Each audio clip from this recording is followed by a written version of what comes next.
What's up, everybody, and welcome back to another exciting episode of Blockchain Boss. I'll do the research so you don't have to.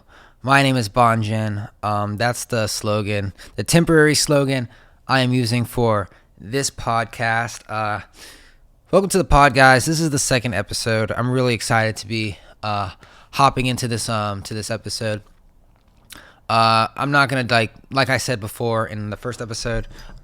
There's the cat. I'm not gonna put too much effort into editing these in terms of cutting and stuff. So this is just gonna be like a really just like chill, laid back episode.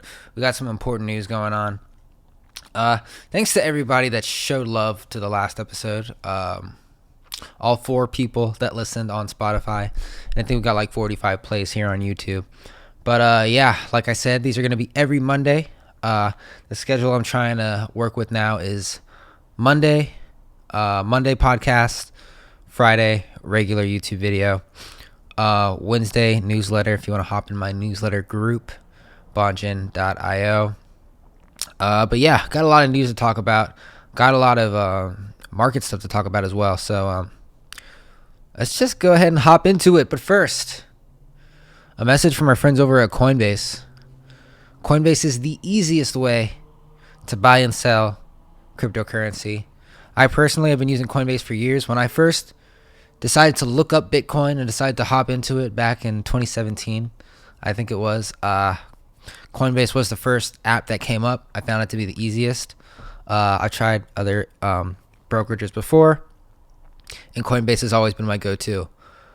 For Blockchain Boss listeners, if you want to get $5 in free Bitcoin just for signing up for Coinbase, so that's a free $5. I want to count how much money I'm giving away this entire podcast. Free $5 for Coinbase. Going over to blockchainboss.io/free Bitcoin. Bitcoin is giving away $5 of free Bitcoin to anybody that signs up. That's blockchainboss.io/free Bitcoin. Alrighty. Thank you, Coinbase, for that. All right, now let's hop over into a little bit of a market watch. Right now, folks, as I'm sure you know, it's March 7th, 2022, and the market is not looking good. It's actually looking rather red. Pretty good buying opportunity. Not a financial advisor, but we buy low and sell high here. So there's a lot of uncertainty going on in the world, especially over in Ukraine. With the whole war going on over there, unfortunately. So the markets are responding just like they always do when there's extreme uncertainty in the world. There's sell-offs. So we thought everything was experiencing a little bit more of a recovery last week when Bitcoin went over $40,000. But now there's a little bit more uncertainty as the war continues. So we're now at $38,000. And as we know, when Bitcoin is not doing well, everything else has no confidence and can't do well as well. So today, the entire market cap is $1.71 trillion. It's down 2.31% over the last increase day over day. Other than that, so Bitcoin is at $38,000. Not doing too shabby there. Ethereum is trailing at $2,500. BNB at $372. XRP at 72 cents. Terra at 79.72. Cardano really struggling at 81 cents. Ooh, Cardano not looking so hot, especially with Solana 82.84 and Avalanche coming in at number 10 at $73.27. Now, remember, smart investors buy when the market is red and bloody and disgusting, because that's when everything is typically on sale. As I've been saying for the past couple weeks or so, if you are in my email group, bonjen.io, to sign up, it's completely free. I've been saying that when there's uncertainty in the world, people sell off, but then when things get a little more confident, people start to buy back in. And once people realize the true essence of Bitcoins like cryptocurrency and Ethereum, I believe the markets are going to react accordingly. Yeah, so the market's not looking good, looking a little bloody, as we all know. What is my game plan for this? Basically, I'm just stacking up on as much Bitcoin. Bitcoin just dropped to 37, by the way. I'm just stacking up on as much Bitcoin as I can and Ethereum. because I do believe with all the uncertainty going on in the world, these two cryptocurrencies, for me personally, are going to be the most useful in the future. Again, not financial advice. So yeah. So 2.35% for the entire cryptocurrency market cap today in the red. So yeah, so why are the markets reacting like this? That is what this is really about. So we're going to dive into that in a second. First of all, let's take a look at the Bitcoin Fear and Greed Index.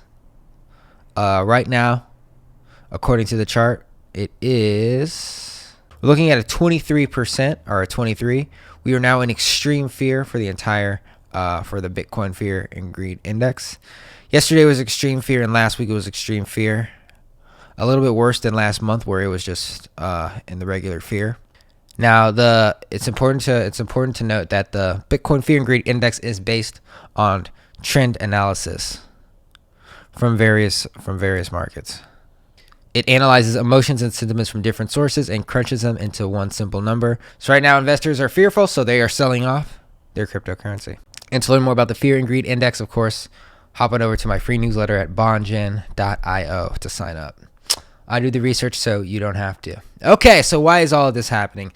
That is why you're here. That is why you're wondering why everything is on sale. As all of you know, there's a huge conflict going on in Europe right now. It's awful, and this is truly a test of time for cryptocurrency as a technology and as a whole. It is really the test to see if Bitcoin and other cryptocurrencies are truly outside of the influence of a central government. So what's going on is the U.S. is trying not to get involved with the conflict between Russia and Ukraine. So they are implementing heavy sanctions, totally destroying their economy and totally dropping the value of the Russian currency, the ruble, lower than it's ever been before, even lower than Shiba Inu coin, supposedly. So, article from Vice.com, and it's about exchanges refusing to ban cryptocurrency. So right now, leaders from both the U.S. and Ukraine are calling for brokerages that issue cryptocurrency for sale by retail investors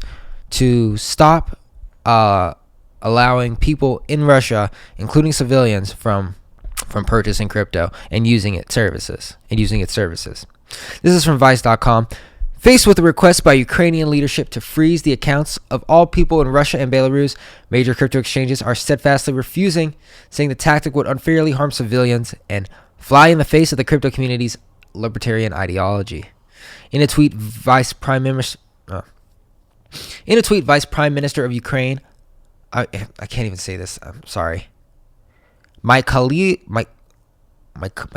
Fedorov publicly asked the world's major crypto exchanges over the weekend to freeze all the accounts of the Russian people, as well as the people of Belarus, a Putin ally, rather than only those entities that have been legally sanctioned, thereby placing additional domestic pressure on Russia to end its war on Ukraine. Here is the tweet.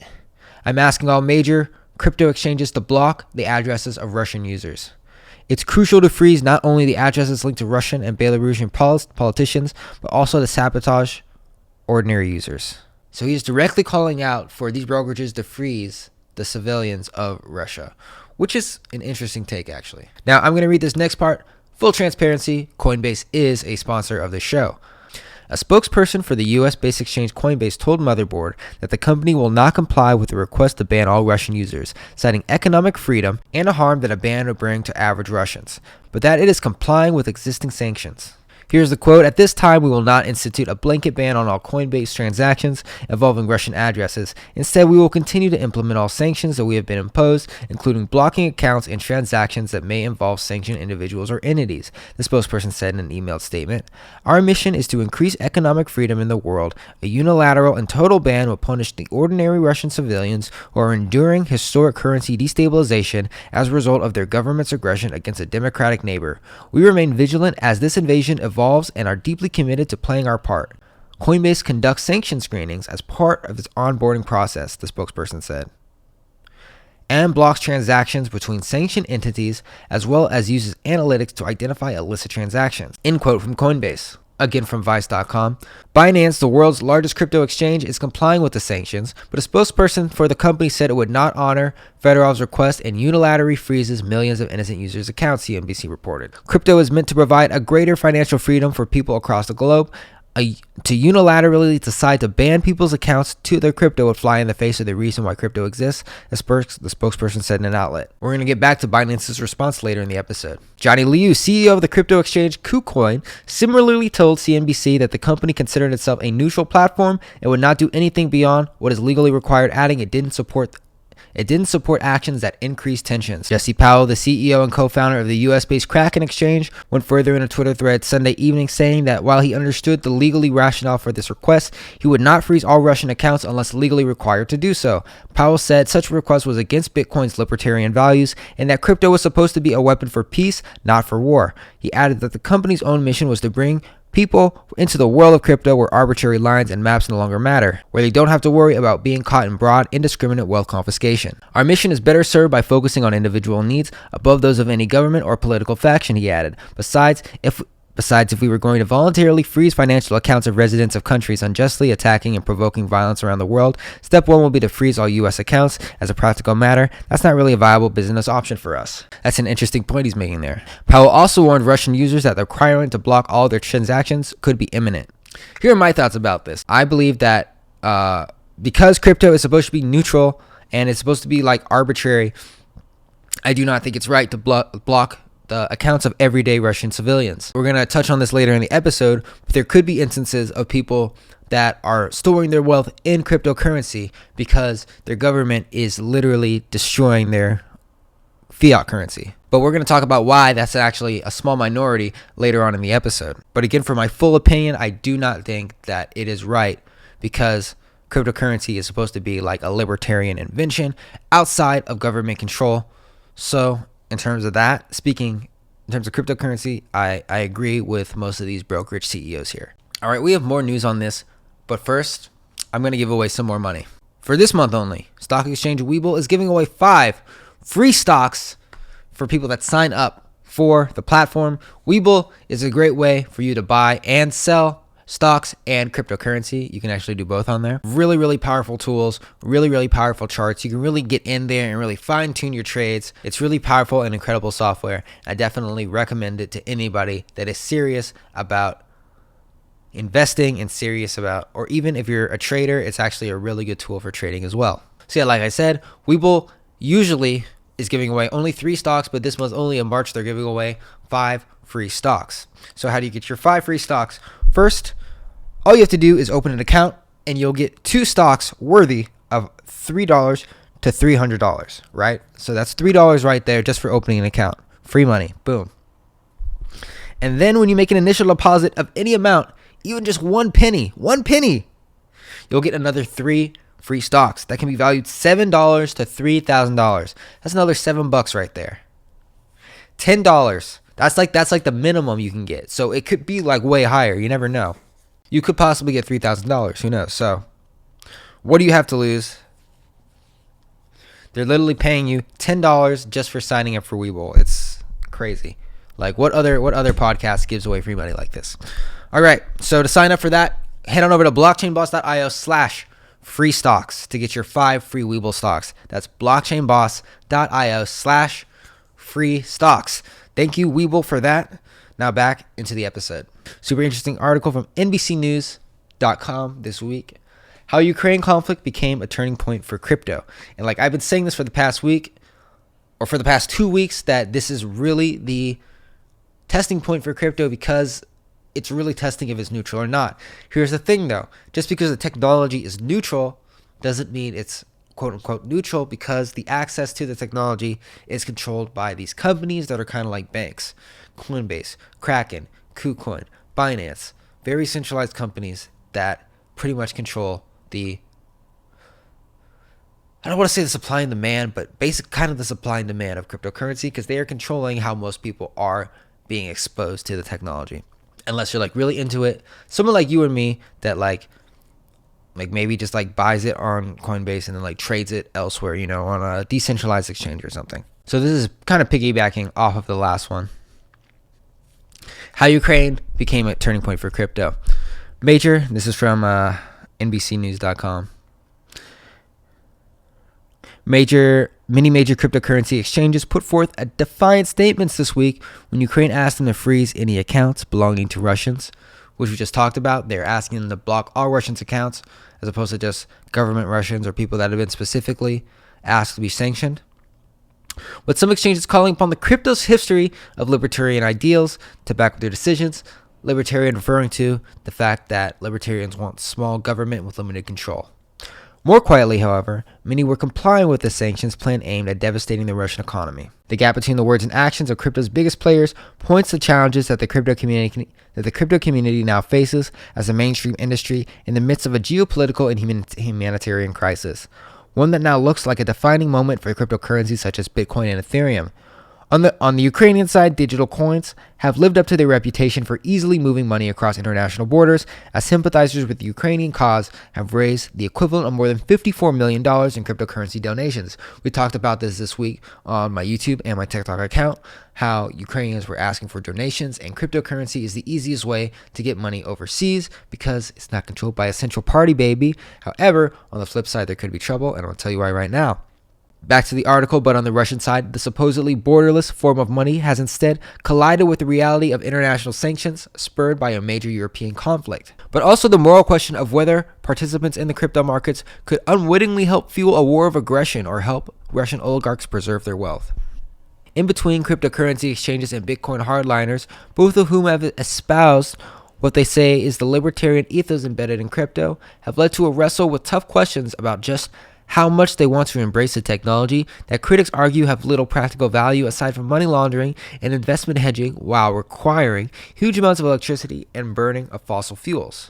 Basically what they're saying is people that don't really see the value in crypto, is it worth it allowing these Russian oligarchs to protect their wealth as a way to basically get away or avoid U.S. sanctions. Because remember, these guys are really wealthy, and Bitcoin is a good way to store your wealth. Back to the article, and they've also had to confront the reality that making crypto into big business means accepting things like international sanctions, which the brokerages are trying to dodge, as we've discussed.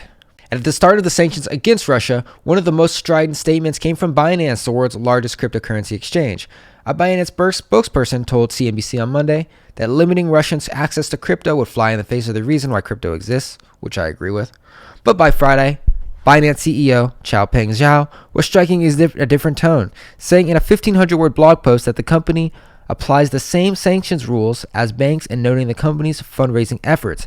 Binance donated $10 million for humanitarian needs, so it looks like Binance is complying with the sanctions. It's not really clear if they're doing the sanctions. Well, there were no sanctions against every Russian civilian in terms of crypto as far as I know, but there are against certain government officials in Russia.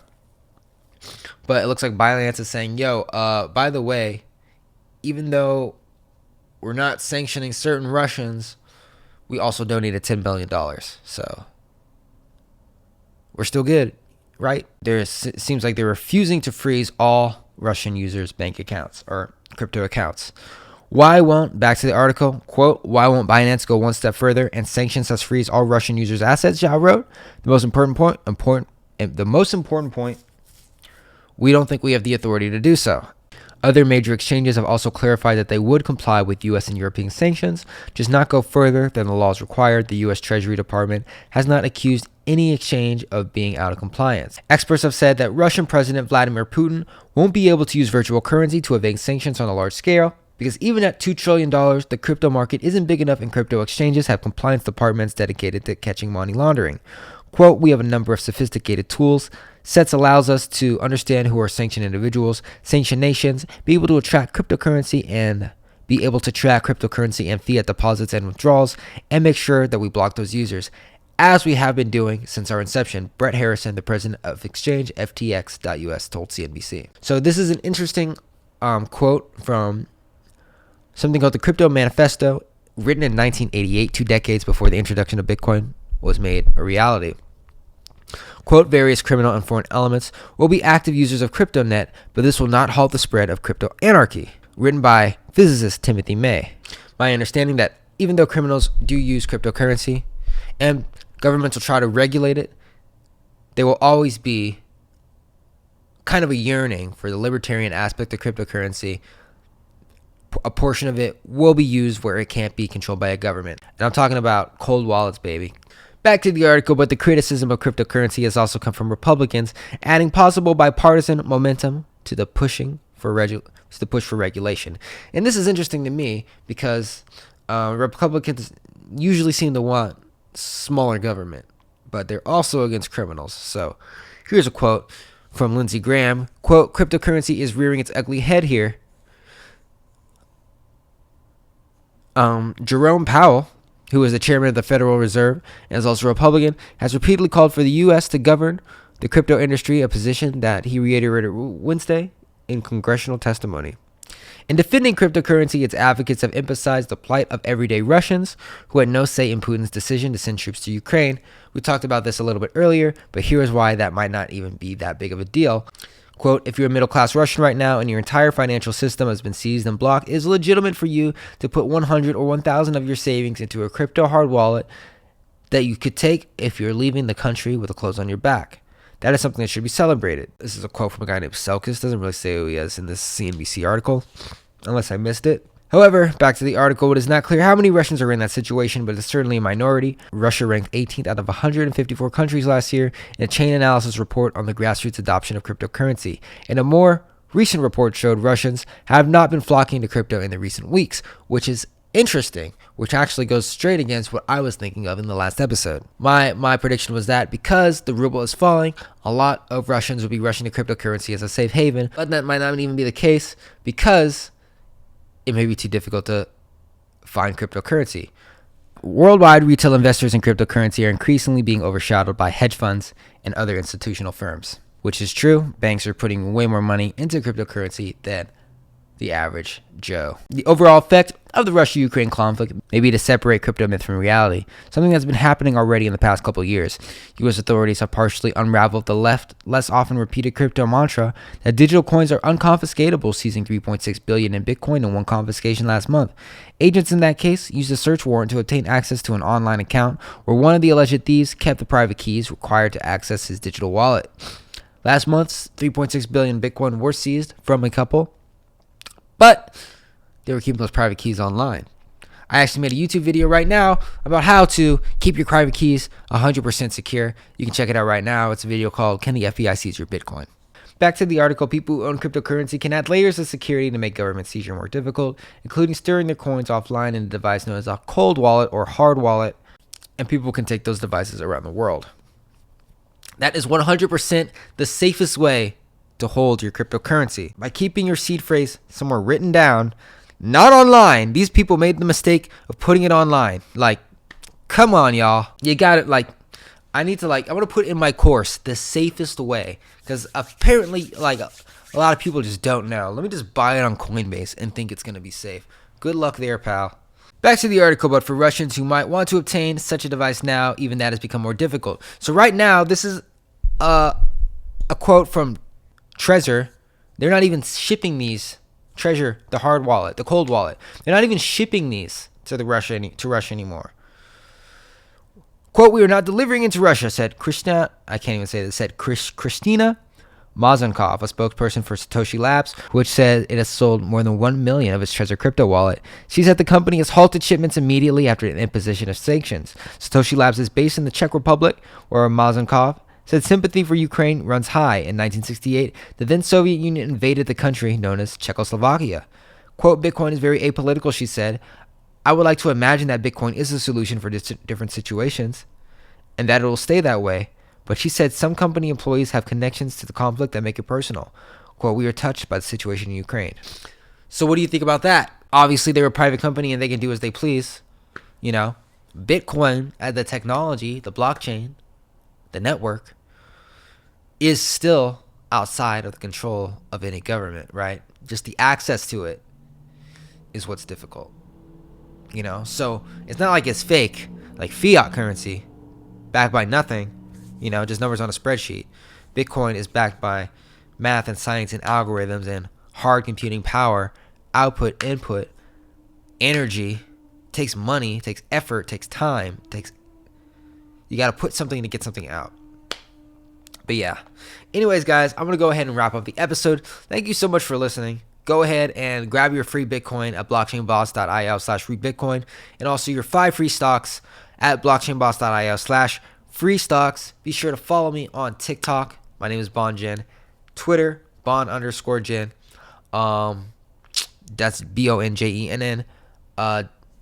YouTube, just look up Bon Jenn. I'll come up. I make YouTube videos every Friday. New podcast episode every Monday. Also, if you want to hop in my free newsletter to get that every Wednesday, it's just a bunch of research I do. It's just a really long, in-depth newsletter about blockchain news, blockchain technology, snippets, and you'll also get early access to my course, which is coming out soon.